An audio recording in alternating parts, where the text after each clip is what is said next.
ছিল। সেখানে যাওয়ার পরে দেখলাম যে প্রচন্ড পরিমাণে রক্ত।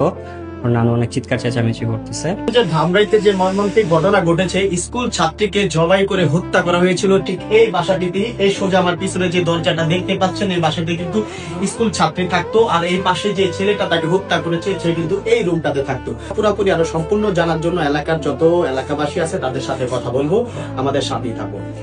আচ্ছা, বিষয়টা অনেক দুঃখজনক। আমি কোচিং সেন্টারে আছি।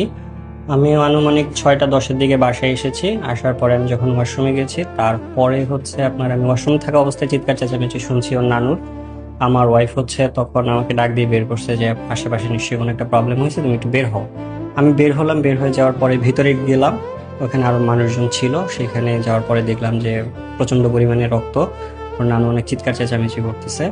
তো দেন আমি ওকে দ্রুত হসপিটালে নিয়ে যাওয়ার জন্য বাইরে গেলাম এবং রিক্সা দেখতেছিলাম, রিক্সা খুঁজলাম এবং একটা রিক্সা পাইলাম। তারপরে দেখলাম যে আশেপাশে আরো কিছু আত্মীয় স্বজন ওরা ছিল এবং আশেপাশে কিছু মানুষজন ছিল, যুবক ছিল, ওরা